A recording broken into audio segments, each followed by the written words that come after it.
présentement avec Michel Coutu, directeur général et artistique à Diffusion Mordicus. Bonjour Michel, ça va Bonjour bien? Christophe. Aujourd'hui, on va parler un peu du Rosec, de ce qui s'est passé cet été et de la suite. Premièrement, comment ça a été l'été à Diffusion Mordicus? Bien, écoute, l'été a vraiment été fantastique. Tu viens de le dire, on veut parler du Rosec parce que c'est important de préciser aux gens que le Rosec, qu'est-ce que ça veut dire? C'est 35 diffuseurs, c'est le réseau des organisateurs de spectacles de l'Est du Québec. Donc, c'est un organisme qui travaille pour les diffuseurs, dont Diffusion Mordicus fait partie.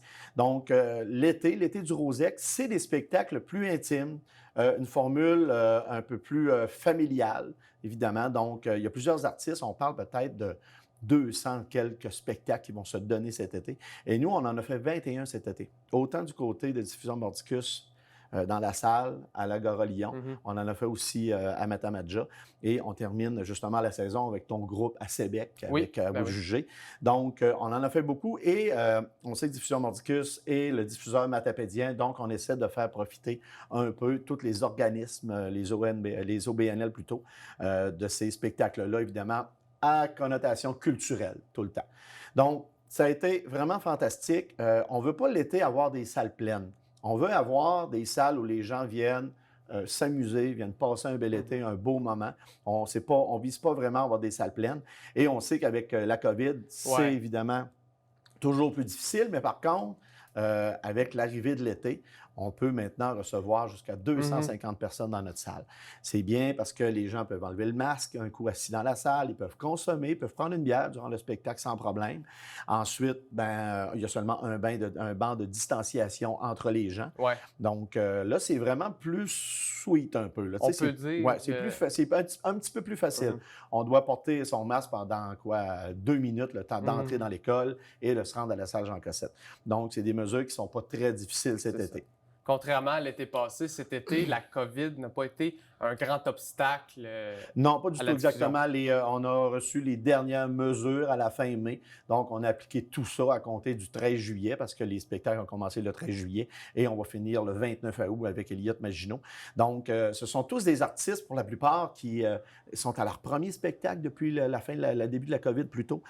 Ils viennent essayer de nouvelles pièces, ils viennent lancer des albums. C'est vraiment, vraiment fantastique. C'est des duos. On a aussi des full bands, évidemment, parce qu'il y en a qui veulent sortir en gang, ils veulent faire le tour de la Gaspésie. Et on doit dire que le Rosec, d'été, ça part de l'île du Repos, ça part de Péribonka jusqu'aux îles de la Madeleine, en passant par Fermont jusqu'à Natashquan.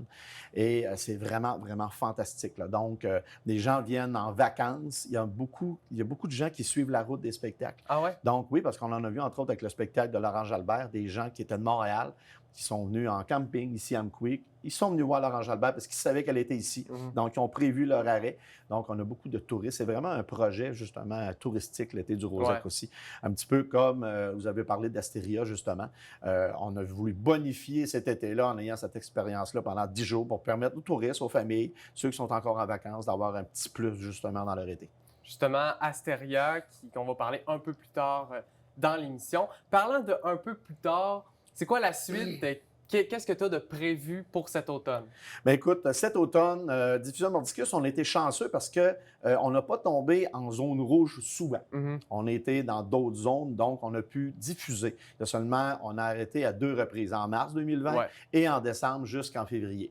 Donc, nous, on a maintenu le rythme de diffusion près de entre 20 et 25 spectacles par programmation.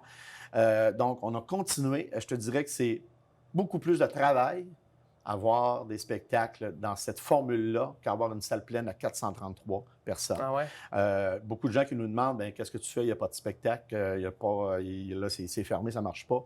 Bien, on a travaillé, je te dirais, encore plus qu'avant. On a développé des projets. Et juste la mécanique qui entoure tout ça, bien, ce fut des années qui ont été un peu plus difficiles au niveau de l'énergie, au niveau justement de la passion qui entoure tout ça, bien, c'est un petit peu plus difficile, mais on n'a jamais lâché. Puis là, ce qui s'en vient, on prévoit lancer une 20aine de spectacles jusqu'en décembre. Je te dirais que même 2022, parce que là, les gens, ce qui ne savent pas, c'est qu'il y a eu beaucoup de spectacles qui ont été reportés. Donc là, en 2022 et même à l'automne, ça se bouscule à la porte. C'est-à-dire que là, on s'attend à avoir une congestion incroyable, des petits spectacles reportés. Ça a fait pareil cet été avec le cinéma, par exemple. Exactement, exactement. Donc, on reprend les spectacles. Donc, je te dirais que 2022, présentement, là, il est déjà complet en programmation. Oh! Oui, il reste peut-être quelques dates à couvrir. Donc, c'est déjà prêt. Mais cet automne, on devrait lancer une vingtaine de spectacles. Là, présentement, au moment où on se parle, Christophe, est-ce qu'on va présenter ça au mois? Est-ce qu'on va lancer 2 mois ou on va lancer jusqu'en décembre? La façon que nous, je crois qu'on va s'aligner, c'est qu'on va faire 1 mois à la fois. 1 mois à la fois. Mais on va dévoiler tous les artistes jusqu'en décembre. OK. Donc, on va vendre 1 mois à la fois. Parce qu'on ne veut pas justement être obligé de ce qu'on a fait dernièrement, rembourser des gens. Parce que la capacité se diminuerait, par exemple? Bien, si on refermerait les salles ou si le spectacle serait annulé, on ne sait pas, on sait pas à quoi on s'attend. Donc, parce que les gens ne savent pas, c'est qu'on a fait près de 2000 téléphones là, depuis le mois de mars, sinon plus. Des remboursements, des appels. On ne rejoint pas toujours les gens. Il y a des gens qui ne nous ont pas laissé de courriel, qui ne nous ont pas laissé de numéro de téléphone. Donc là, on ne sait pas où ils sont. Puis ils appellent puis ils disent ben comment ça le show est annulé? Ben on t'a pas rejoint parce que tu nous as pas laissé tes infos. Donc, on vit ça aussi. Donc, ça a été énormément de travail. Moi, cet été, ce que j'ai fait, c'est ça, des téléphones. OK, ouais. À tous les jours, je te dirais une 50 à 60 téléphones par jour, plus les remboursements et tout ça. Donc, c'est un travail de longue haleine. Ici, chez Diffusion Mordicus, on est seulement 2, il y a moins Karine. Donc, on essaie de se séparer le travail au travers de tous les projets qu'on a. Mais on est quand même positif. Là, on reste positif et on se dit qu'à l'automne, ça va bien aller, justement. L'école va recommencer, on va avoir quelques mesures qui vont être encore là, mais on s'attend justement que les 20 spectacles, on a des artistes vraiment fantastiques, beaucoup de nouveautés, beaucoup d'artistes émergents. Et je peux te dire tout de suite que la programmation 2022, c'est les plus gros noms au Québec qui sont à la salle Jean Cassette, exactement. Donc, ça va être à surveiller. Et je veux dire merci aux spectateurs aussi, à nos partenaires qui ne nous ont jamais abandonnés. Nous, là, Diffusion Mordicus n'est pas mort lorsque la COVID est arrivée. On a continué avec nos porte-paroles, on a continué avec les artistes, on a continué avec tout le monde. Et les spectateurs étaient au rendez-vous. On pouvait accueillir 120 personnes. C'est pas rare que tous les spectacles étaient complets.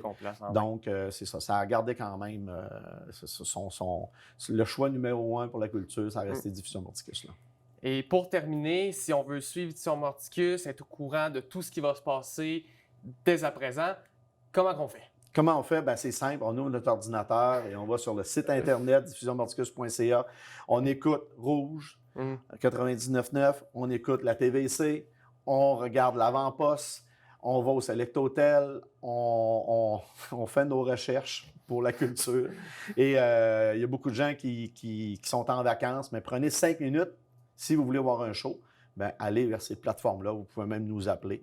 Il y a même des visuels. On a 5 écrans d'ailes à la grandeur de la vallée de la Matapédia. Tous les spectacles sont là-dessus.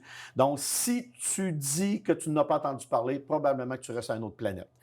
Donc, puis encore. Donc, c'est ça. On fait le tour, puis il y a toujours des billets, puis appelez-nous, ça va nous faire plaisir. On peut faire le 629-631-1788 ou appeler directement au Select Hotel pour savoir des billets au 629-2241. Parfait, bien Michel, merci beaucoup d'être venu à l'émission. Oui, puis merci beaucoup à la TVC, à toi et Raphaël d'avoir couvert la culture tout l'été. Donc, on se donne rendez-vous très bientôt encore. Yes.